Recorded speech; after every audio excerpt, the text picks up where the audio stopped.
la radio. Hoy es miércoles 10 de junio del 2026.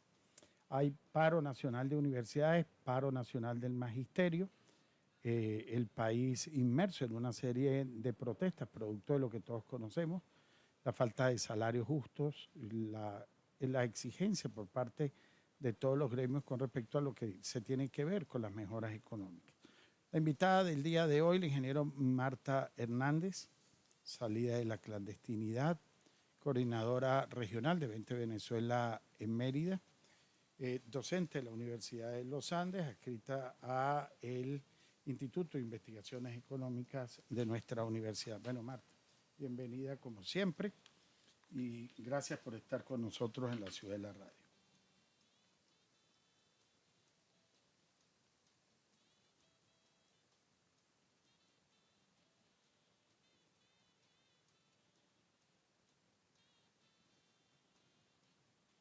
Tener un balance. Hablar de las nostalgias a veces se hace un poco pesado, debemos buscar hacia adelante las cosas.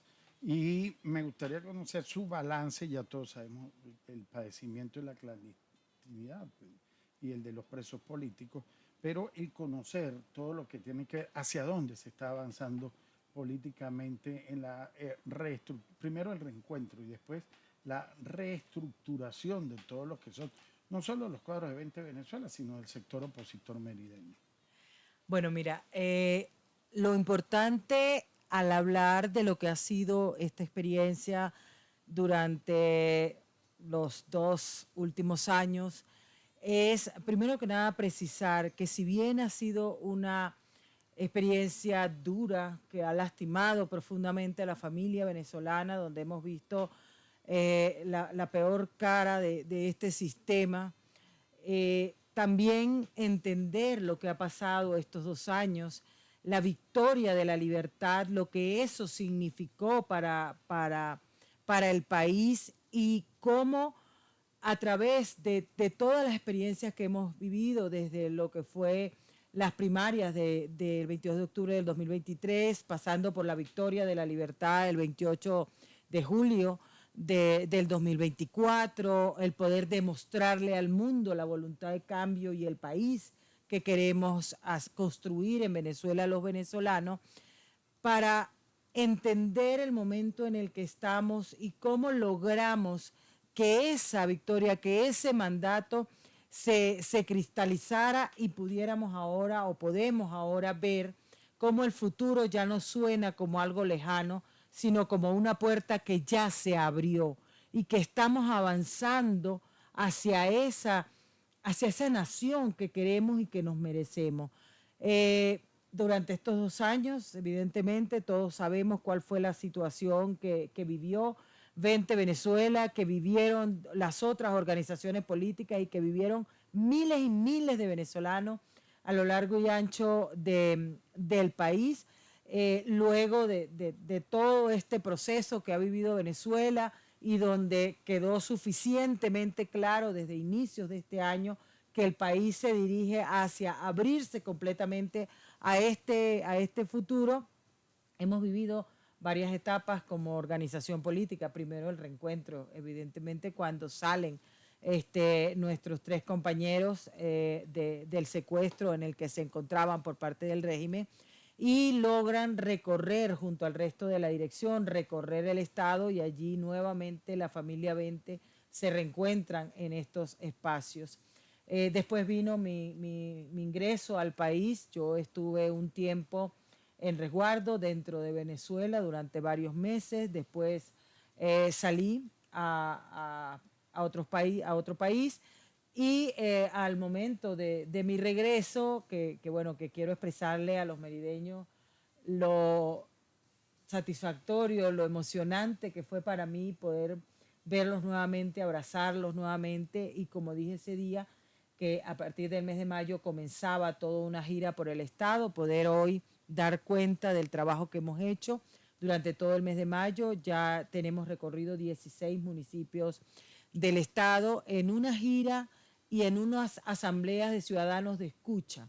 Más que una lucha de discurso, es escuchar, y lo que hemos hecho ha sido reunirnos con líderes de las comunidades de todos estos 16 municipios y hoy estamos saliendo para el municipio Alberto Adriani. Los municipios más grandes, por supuesto, los estamos recorriendo parroquia por parroquia, los más pequeños en un solo encuentro, pero hasta hoy nos hemos reunido con más de 2.500 merideños y más de 450 líderes comunitarios. En estas asambleas hemos escuchado las problemáticas, las necesidades, pero también el compromiso de asumir juntos la construcción de propuestas que permitan atender esos problemas y necesidades, pero propuestas que sean sostenibles y viables, entendiendo también las prioridades que existen. Quiero decirte que ha sido una gira maravillosa porque es muy importante que cada uno de nosotros entendamos y asumamos, y esto también lo quiero compartir con quienes nos están escuchando en este momento, que ese cambio, ese futuro que se abre a Venezuela requiere la responsabilidad individual de cada uno de los venezolanos. Marta, todo tiene que transformarse. Una de las insistencias, le he escuchado en sus intervenciones, es no solo escuchar el liderazgo viejo real, correcto, no el improvisado, pero eso permite tener el diagnóstico también de lo que usted decía antes de irse a la clandestinidad, que tiene que ver la necesidad de crear nuevos liderazgos, paralelamente a la visita y al reencuentro que se está trabajando, porque ese es uno de los principales clamores del ciudadano venezolano en este momento de cara a lo que todo el mundo pide, unas elecciones. Sin duda. Es un momento muy complejo para Venezuela. Sin duda, y eso está completamente claro en la ruta que hoy estamos transitando en Venezuela. Este proceso que estamos transitando en este momento va a concluir en el nombre de Dios, es unas elecciones libres y limpias donde la voluntad de los venezolanos sea absolutamente respetada. Y uno de los retos, uno de los desafíos que tenemos justamente por delante es la construcción de esas condiciones para que ese proceso realmente refleje lo que es la voluntad de los venezolanos y podamos entonces avanzar con estabilidad, con prosperidad y con mucha claridad hacia el futuro que estamos construyendo juntos. Pero quiero agregar algo a lo que tú estás planteando cuando hablábamos del nuevo liderazgo, y sabes que yo estoy completamente alineada con eso, pero además es un liderazgo que surge desde las bases y por eso estas reuniones con los líderes, porque es que ahí es donde está la esencia de la comunidad, ahí es donde está el conocimiento pleno de lo que es el terreno, de lo que es lo que la comunidad vive y siente cada día, no solo con las necesidades que existen, sino también con la propia realidad de la familia venezolana. Y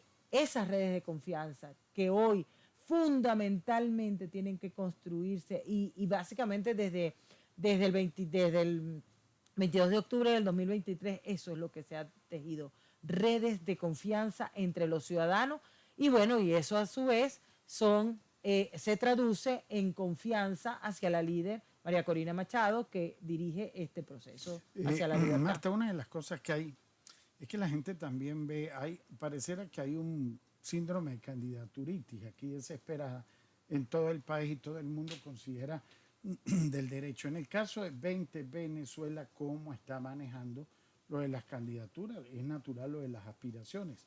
Pero se ratifica el mismo planteamiento antes o el del 28, todo debe pasar por elecciones primarias y todo ese proceso que se ha venido. Y no solamente todo debe pasar por un proceso de primarias para que la propia gente sea la que defina eso, sino que tenemos que tener claros los tiempos y las urgencias del país. En este momento avanzamos y fue claro el manifiesto de Panamá. Primero, hay articulación completa, unidad plena. Segundo, el propósito de toda esta lucha es alcanzar la libertad del país y eso pasa por unas elecciones presidenciales. Es ahí donde el nuevo gobierno libre y democrático, que se va a elegir de manera libre y democrática, se va a poder instalar en el país. Pero eso es lo primero. Todo lo demás es lo que sigue después de eso. La prioridad para los venezolanos es la libertad, es llegar a ese proceso de elección libre y democrática para elegir al nuevo presidente de Venezuela, entendiendo que la victoria de la libertad que se produjo el 28 de julio, entendiendo las palabras del doctor Edmundo González Urrutia y entendiendo el mandato que están dando los venezolanos y que dieron desde el 22 de octubre del 2023 a María Corina Machado, la urgencia en el país son unas elecciones presidenciales libres y limpias con unas condiciones que garanticen que la voluntad ciudadana sea respetada. Y después de ahí todos los procesos que tengan que venir, y yo al igual que tú tampoco satanizo ninguna aspiración, al contrario, qué maravilloso que Venezuela tenga muchos líderes que propongan sus nombres, pero primero lo primero, primero la libertad de Venezuela, primero esas elecciones presidenciales y primero que la voluntad de los venezolanos se respete. Conversando con Marta Hernández, ingeniero, docente universitario, investigador en materia económica.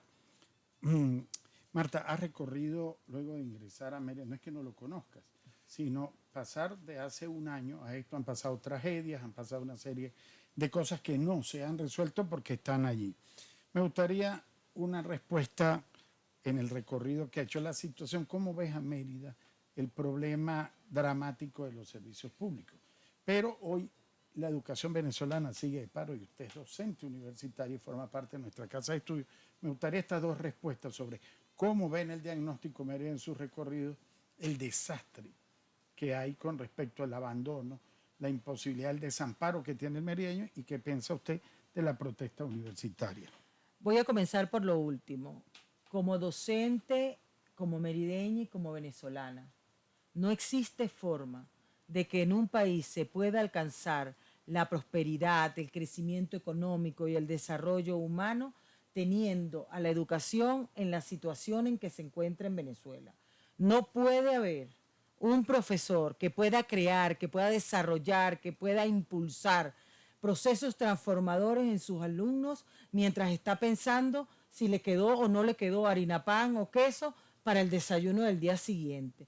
Aquí hay que reivindicar lo que significa la profesión docente y también entender que en la nueva Venezuela necesitamos una educación que además debe sufrir también procesos transformadores que nos permita ir desde la situación actual hasta dar un salto gigantesco para poder lograr con excelencia que nuestros educandos puedan competir con el resto del mundo. Y es allí donde podemos llegar.